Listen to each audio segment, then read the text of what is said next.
नमस्कार दोस्तों, माईसीबीएसई क्लास में आपका स्वागत है। Worksheet 18 date 15/8/2020 subject English class 9th।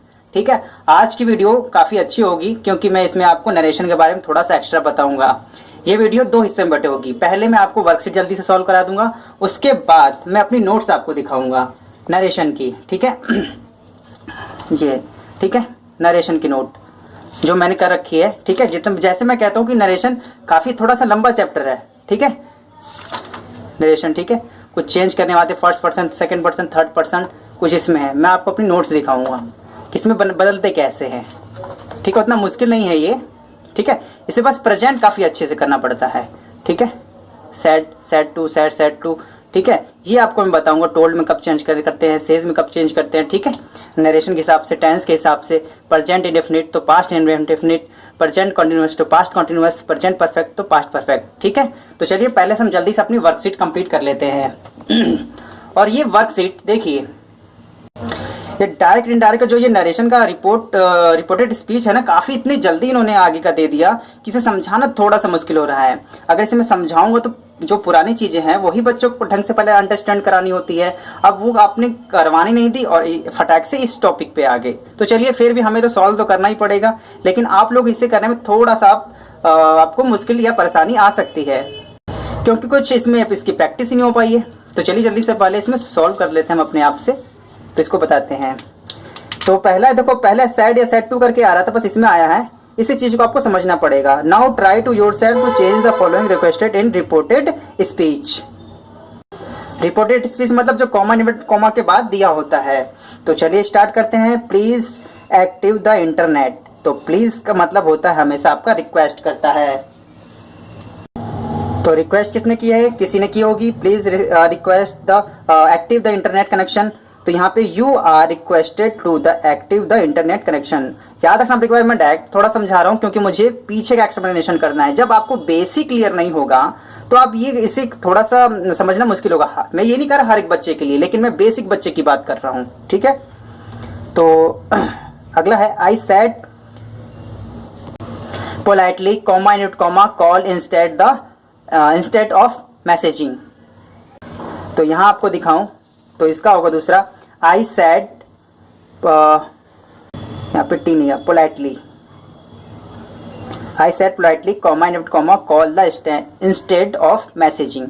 ठीक है, याद रखना। अब दूसरा देखो, एक बार मैं जब वर्कशीट पढ़ रहा था आपको एक और चीज़ दिखाता हूँ। इन्होंने देखो गलती क्या कर रखी है, पता नहीं, मेरे हिसाब से तो नहीं है।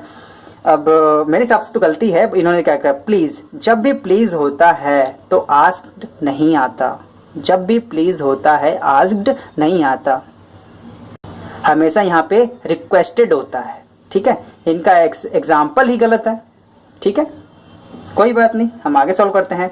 तो अगला है तीसरा, could you please share notes with me. तो इसका होगा तीसरे का, ठीक है, आई आस्क्ड इफ। ठीक है, अब वो लड़का है, लड़की को नहीं पता, तो इसके लिए मोस्टली हम प्रेफर करते हैं ही के लिए। ठीक है, ही आएगा यहाँ पे। ही कुड शेयर, अब लड़का आया है, हिज या हर की जगह हिज आएगा। ठीक है, ये नहीं आएगा। Notes with me. ठीक है, अगला है चौथा, would you mind cooking dinner please. देखो प्लीज है तो क्या आएगा, रिक्वेस्टेड। ध्यान देना, प्लीज है तो रिक्वेस्टेड आना चाहिए, लेकिन इन्होंने आस्क्ड बना रखा है। लेकिन नहीं, हम रिक्वेस्टेड लगाएंगे हर बार, क्योंकि देखो हमारे टीचर में जो पढ़ा रखा है, नोट्स बना रखी है, ऐसे कैसे हम छोड़ देंगे उसे। फिर हमने दोबारा से पढ़ा, उसे और पढ़ा। ठीक है, तो आपका कौन सा था ये, तीसरा, सॉरी चौथा था आपका, प्लीज। तो you are requested to cook the dinner, हमेशा रिक्वेस्टेड, याद रखना। प्लीज आए तो प्लीज डोंट मेक नॉइज, शोर मत करो। हम बच्चे शोर नहीं करेंगे और क्या, पड़ोसी आएंगे। तो you are requested not to make noise. ठीक है, तो याद रखना, प्लीज आया है, इस वजह से रिक्वेस्टेड आया है। लेकिन मोस्टली इसमें एक और बताता हूँ, कई बार क्या होता है, प्लीज नहीं होता। ठीक है, डोंट मेक नॉइज, इसका मतलब कोई बड़ा कह रहा है, टीचर कह रहा है मोस्टली, तो यहाँ पे ऑर्डर्ड होता है। प्लीज की जगह अगर प्लीज नहीं होता तो यहाँ पे ऑर्डर होगा, क्योंकि जो टीचर हमें कभी प्लीज थोड़ी ना करेगा। ठीक है, एज अ टीचर हमेशा हमें उनका शिक्षक हमें हमेशा ऑर्डर ही देते हैं छात्रों को। ठीक, तो ये वर्कशीट यहीं पे समाप्त हो गई है। जिसको यहाँ वीडियो छोड़ सकता है। अब आगे मैं अपने नोट्स से पढ़ाने जा रहा हूँ नरेशन, ठीक है, थोड़ा एक्सप्लेनेशन करने जा रहा हूँ उसे, तो चलिए इसे देखते हैं। नरेशन, किन्हीं एक बात को दो अलग अलग तरीके से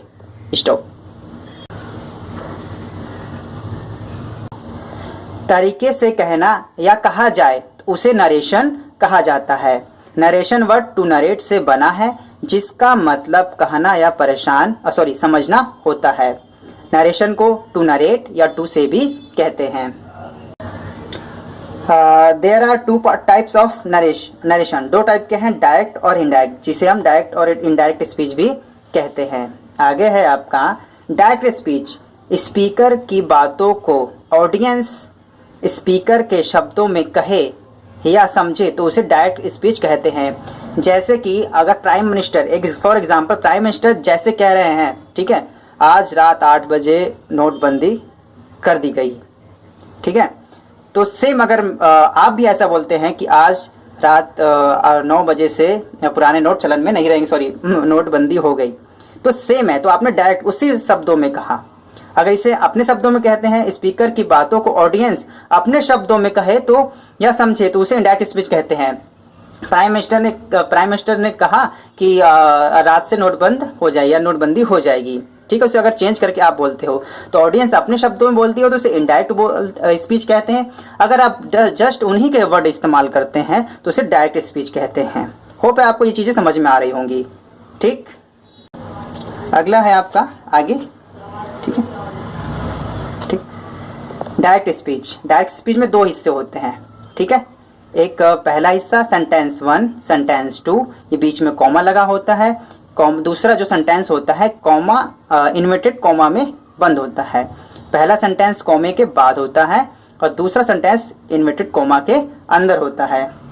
ठीक, तो आपको मोस्टली मैं इंपॉर्टेंट चीज़ बताऊंगा, ये भी इंपॉर्टेंट ऐसी बात नहीं है, ताकि आप एक वीडियो में कवर कर ले जल्दी से। सेंटेंस दो होते हैं, पहले सेंटेंस को रिपोर्टिंग स्पीच और दूसरे सेंटेंस को रिपोर्टेड स्पीच कहते हैं। ठीक है, आगे जो पॉइंट है मैं पेज पलट के आपको बताता हूँ। चेंज ऑफ कंजक्शन, कंजक्शन क्या होता है, कॉमा को हटाकर कंजक्शन दैट का यूज किया जाता है। अभी जो पिछली बार हमने वीडियो जो वर्कशीट की थी उसमें इफ या वेदर लगाया गया था, अगर दिखाता हूँ अभी आपको, ये रहा आपका comma inverted comma, comma inverted comma, ठीक है, हटाकर हमने इफ लगाया था। मोस्टली छोटा था, इफ लगाते हैं दोनों, इफ या वेदर दोनों में से कोई एक लगाते हैं, तो हम छोटा वाला मोस्टली इस्तेमाल करते हैं इफ। तो फिर यहाँ पे दैट क्यों लगा रहे हैं, ठीक है, तो सेंटेंस के ऊपर था, ध्यान से देखिए, सिंपल सेंटेंस है ये।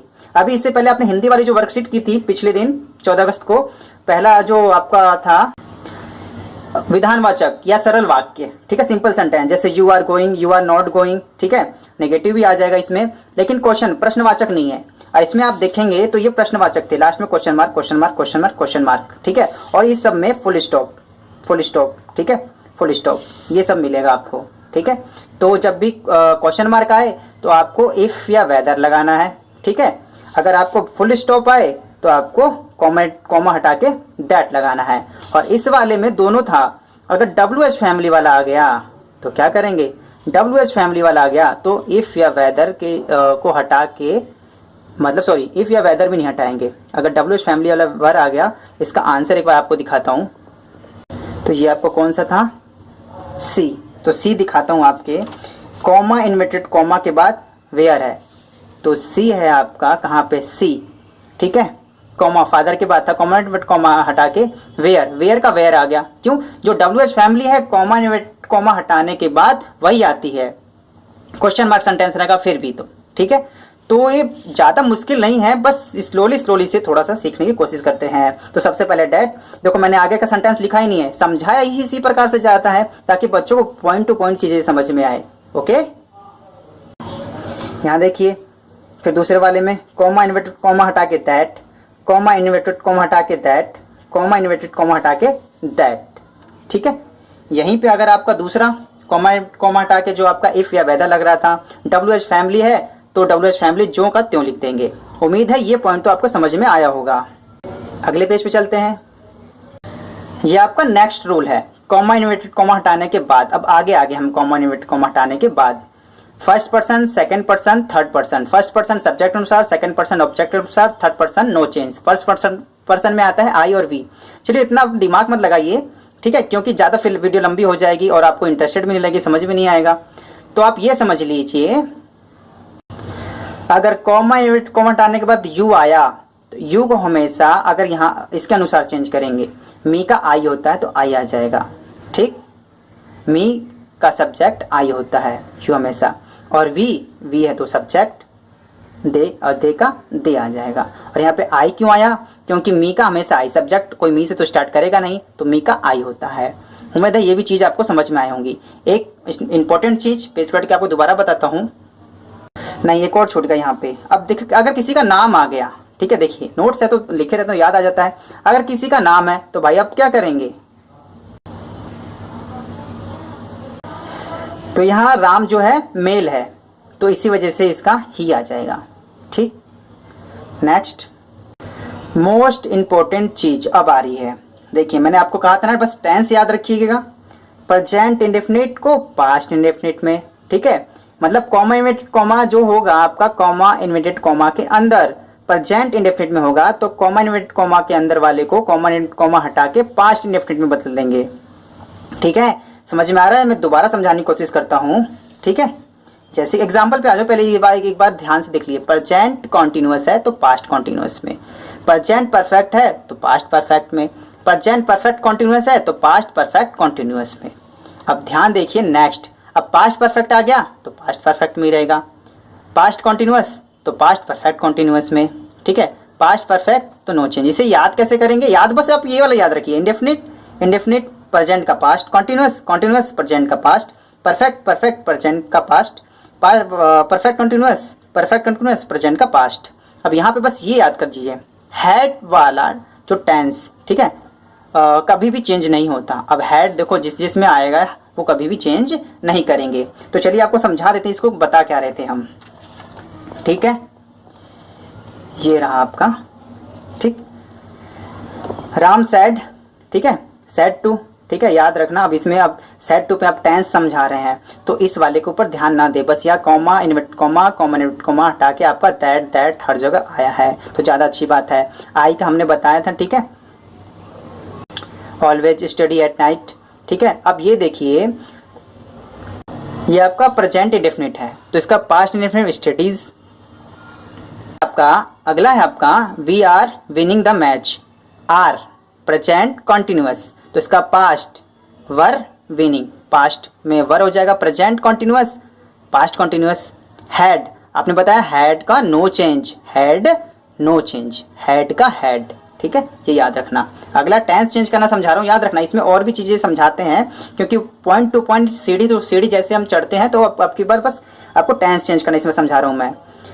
राम, ठीक है, किसी का नाम आ गया क्या चेंज करेंगे, राम देखा था आपने ही का ही आ जाएगा, ठीक है। रोट, रोट आप देखो राइट की सेकंड फॉर्म है, राइट रोट रिटेन, तो ये पास्ट इंडेफिनिट, तो पास्ट इंडेफिनिट का क्या था आपका पास्ट परफेक्ट, तो पास्ट परफेक्ट का हैड आता है हेल्पिंग वर्ब, हैड के साथ write wrote written third form, ठीक।